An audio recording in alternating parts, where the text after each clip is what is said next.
আসসালামু আলাইকুম ওয়া রাহমাতুল্লাহি ওয়া বারাকাতুহু। আলহামদুলিল্লাহ। সমস্ত প্রশংসা আল্লাহ সুবহানাহু ওয়া তাআলার জন্য। অতঃপর দরুদ এবং সালাম বর্ষিত হোক আমাদের প্রিয় নবী রাসূলুল্লাহ সাল্লাল্লাহু আলাইহি সাল্লামের প্রতি। আজকের টাইটেল দেখে আপনারা বুঝে গিয়েছেন আমরা কি বিষয়ে আজকে কথা বলবো। আজকে আমরা কথা বলবো জুমাতুল বিদা সম্পর্কে। আমাদের সমাজে খুবই বহুল প্রচলিত একটি শব্দ, হ্যাঁ? যে রমাদান মাস রমাদান মাস চলছে। রমাদান মাসের শেষ জুমাকে বলা হয় জুমাতুল বিদা। তো এ সম্পর্কে আজকে আমরা হানাফিদের ফতোয়া কি সেটা দেখবো। আর আমাদের আহলে হাদিসদের ফতোয়া সেটাও দেখে নিব। তো সর্বপ্রথম যদি হানাফিদের ফতোয়া দেখতে হয় তাহলে এখন আপনাদের আমি স্ক্রিনে নিয়ে যাচ্ছি। এটা হচ্ছে মাসিক আল কাউসার। হানাফিদের মাসিক পত্রিকা যেটা সেটা হচ্ছে মাসিক আল কাউসার। দেখুন কি বলছে। বর্ষ 14 সংখ্যা 6 শাওয়াল 1439 জুলাই 2018 সালের ফতোয়া এটা। প্রচলিত ভুল এই ট্যাবে আপনারা এইটা পেয়ে যাবেন তাদের ফতোয়াটা। একটি ভিত্তিহীন আমল। জুমাতুল বিদা ও তার বিশেষ নামাজ। জুমাতুল বিদা দ্বারা রমজানের শেষ জুমাকে বোঝানো হয়। কোন মানুষের ধারণা এর বিশেষ ফজিলত রয়েছে।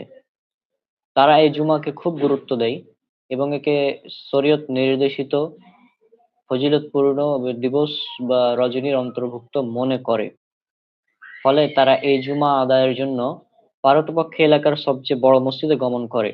সাথে সাথে এই জুমায় মুসল্লির সমাগমও বেশি হয়। কিন্তু শরীয়তে জুমাতুল বিদা বলে আলাদা ফজিলতের কিছু নেই। এটা একটি নব আবিষ্কৃত পরিভাষা। এর কোনো বিশেষ ফজিলত কুরআন হাদিসে পাওয়া যায় না। বরং এটি রমজানের অন্যান্য জুমার মতোই ফজিলত রাখে। এর বাড়তি কোনো ফজিলত প্রমাণিত নয়। তবে এই কথা ঠিক যে জুমার দিন একটি ফজিলতপূর্ণ দিবস। সাথে সাথে রমাদানের জুমার দিন হিসেবে তার গুরুত্ব আরো বেড়ে যায়। আর এবছরে রমজানের জুমা এটাই শেষ। এই হিসেবে এর যে ফজিলত শরীয়তে আছে তা অর্জনে সচেষ্ট হওয়া উচিত। তাই বলে হাজ্জাতুল বিদা এর সাথে মিল রেখে জুমাতুল বিদা নামকরণ এবং এর বাড়তি ফজিলতে বিশ্বাস রাখা এর কোনো ভিত্তি নেই। ওই দিবস রজনীকেই আমরা ফজিলতের দিবস মনে করব, কোরআন হাদিসে যার বিশেষ কোনো ফজিলত বর্ণিত হয়েছে।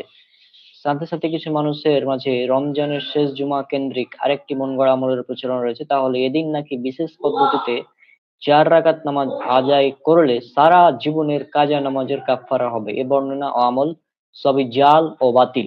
শাওকানী রাহিমাহুল্লাহ তার জাল হাদিস বিষয়ক রচনা আল ফাওয়াইদুল মাওজুমাতে রমজানের শেষ জুমার নামাজ বিষয়ে আরেকটি জাল হাদিস বর্ণনা করেছেন। হ্যাঁ, এদিন যে ব্যক্তি সারা দিন রাতে 5 ওয়াক্ত ফরজ নামাজ গুরুত্বের সাথে আদায় করবে, এর দ্বারা তার সারা বছরের ছুটে যাওয়া নামাজের কাজে আদায় হয়ে যাবে। এটি উল্লেখ করার পর তিনি বলেন, প্রশ্নাতীতভাবে এটি জাল বর্ণনা। আল ফাওয়াইদুল মাজমুআহ বর্ণনা 115। যাই হোক, এটা ছিল হানাফিদের ফতোয়া। এখন এতক্ষণ আমরা আলোচনা করলাম হানাফিদের ফতোয়া। এছাড়া আমাদের একজন প্রিয় শেখ, তিনিও হানাফি, ডক্টর খন্দকার আব্দুল্লাহ জাহাঙ্গীর রহমাহুল্লাহ। তার লেখা বই আছে, এই বই হাদিসের নামে জালিয়াতি। এই হাদিসের নামে জালিয়াতি বই এর যদি 557 নম্বর পৃষ্ঠা আপনারা দেখেন, জুমাতুল বিদা সেখানে আপনার যদি দেখাই স্ক্রিনে, হ্যাঁ আপনারা দেখতে পাবেন জুমাতুল বিদা বিষয়ক জাল কথা। সহিহ হাদিসে বলা হয়েছে যে জুমার দিন সাইয়েদুল আইয়াম বা সর্বশ্রেষ্ঠ দিন। সূর্যের নিচে এর চেয়ে উত্তম দিবস নেই। এগুলো সহিহ মুসলিমের হাদিস। অনুরূপভাবে রমাদান শ্রেষ্ঠ মাস। কাজেই রমাদান মাসের জুমার দিনটির মর্যাদা সহজেই অনুমেয়। মুমিন স্বভাবতই প্রত্যেক জুমার দিনে সুন্নত সম্মত নেক আমলগুলি বেশি বেশি পালনের চেষ্টা করেন। একইভাবে রমাদানের প্রত্যেক দিনেই মুমিন সাধ্যমতো নেক কর্মের চেষ্টা করেন। আর রমাদানের জুমার দিনে উভয় প্রকারের চেষ্টা একত্রিত হয়। রমাদান মাসের মধ্যে সবচেয়ে বেশি ফজিলতপূর্ণ দিন হলো শেষ 10 দিন। এছাড়া রমাদান চলে যাচ্ছে বলে মুমিনের কিছু অতিরিক্ত আগ্রহ বাড়াই স্বাভাবিক। এছাড়া রমাদান মাসের শেষ জুমার বা অন্য কোনো জুমার দিনের কোনো বিশেষ ফজিলত সম্পর্কে কোনো সহিহ বা জয়ীফ হাদিস বর্ণিত হয়নি। তবে জালিয়াতগণ রমাদানের শেষ জুমার দিনের বা বিদায়ী জুমার বিশেষ কিছু ফজিলত বানিয়ে সমাজে প্রচার করেছে। এর মধ্যে রয়েছে এ দিনে কাজা সালাত বা উমরি কাজা আদায়ের ফজিলত ও এ দিনের বিশেষ দোয়া বিষয়ক কিছু জাল ও বানোয়াট কথা। যদি কোনো ব্যক্তি রমাদান মাসের শেষ জুমার দিনে ১ ওয়াক্ত অন্য জাল বর্ণনায় ৫ ওয়াক্ত কাজা সালাত আদায় করে, তবে ৭০ বৎসর পর্যন্ত তার সকল কাজা সালাতের ক্ষতিপূরণ হয়ে যাবে। মুহাদ্দিসগণ একমত যে এ কথাটি জাল ও মিথ্যা। বাহ্যত এ জাল হাদীসটির প্রচলন ঘটেছে বেশ দেরি করে। ফলে ষষ্ঠ-সপ্তম শতাব্দীতে যারা জাল হাদীস সংকলন করেছেন তারা তা উল্লেখ করেননি। ১০ হিজরি শতক থেকে মোল্লা আলী কারি ১০১৪ হিজরি ও অন্যান্য মুহাদ্দিস এর জালিয়াতির বিষয়ে আলোকপাত করেছেন। আল্লামা শাওকানী রাহিমাহুল্লাহ তিনি ১২৫০ হিজরির বলেন, কথাটি যে বাতিল তাতে কোনো সন্দেহ নেই। আমি কোনো মওদূ হাদিসের গ্রন্থেও এই হাদিসটি পাইনি।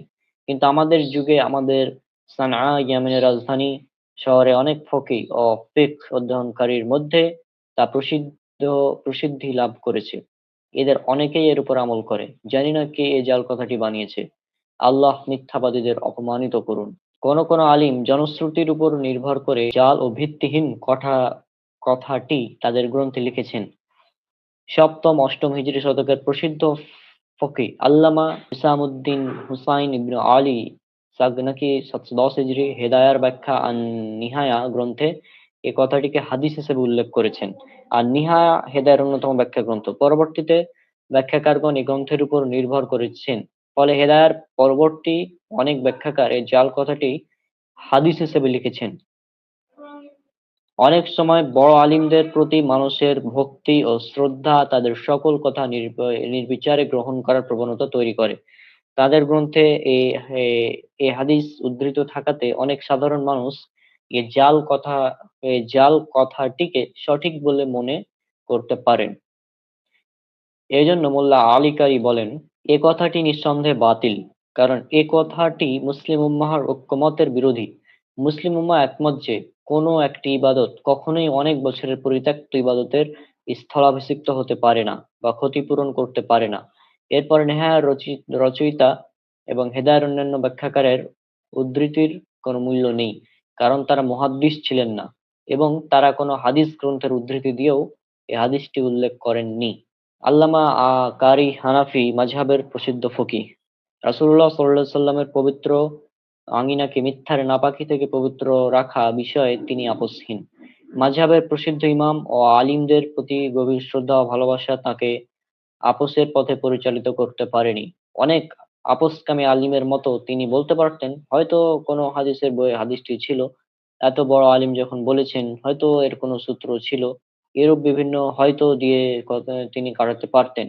কিন্তু তিনি তা করেননি। কারণ আলিমদের ভুল হতে পারে এবং তা স্বীকার করার মধ্যে কোনো অবমাননা বা অভক্তি নেই। কিন্তু কোনো হাদিসের সনদ নেই জানার পরেও তার জন্য অজুহাত খোঁজা জালিয়াতির মহাপাপের সাথে অবিচ্ছেদ্যভাবে জড়িত।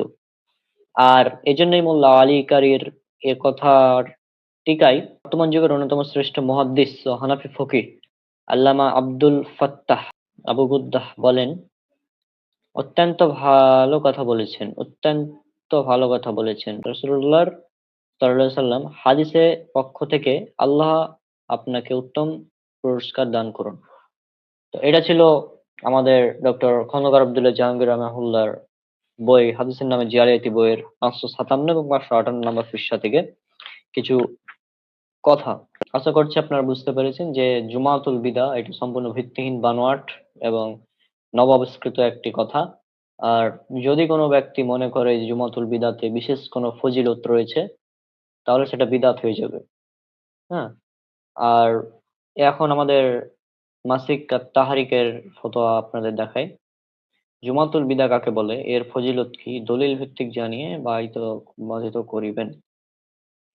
হুম, এখন দেখুন, জুমাতুল বিদা বলতে রমাজানের শেষ বা বিদায়ী জুমাকে বোঝানো হয়ে থাকে। জুমাতুল বিদার বিশেষ কোনো ফজিলত নেই।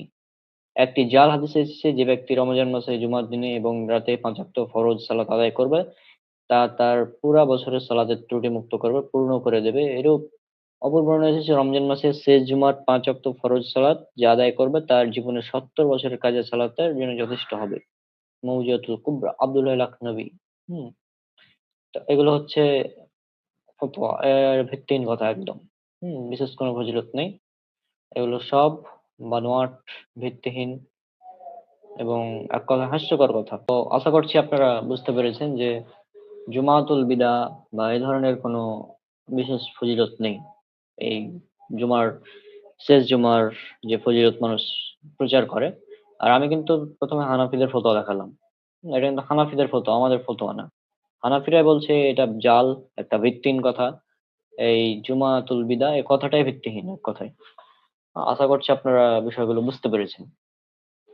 তো এখন থেকে ইনশাল্লাহ চেষ্টা করব নিয়মিত লাইভে আসার। কারণ ভিডিও তেমন এখন করা হবে না। লাইভে এসে এভাবেই দু একটি বিষয় নিয়ে কথা বলবো, দেন এভাবে আমাদের হয়ে যাবে। তো আজকে বিদায় নিব। ইনশাল্লাহ দেখা হবে পরবর্তীতে। সব আমার জন্য দোয়া করবেন। আসসালামু আলাইকুম ওয়া রাহমাতুল্লাহি ওয়া বারাকাতুহু।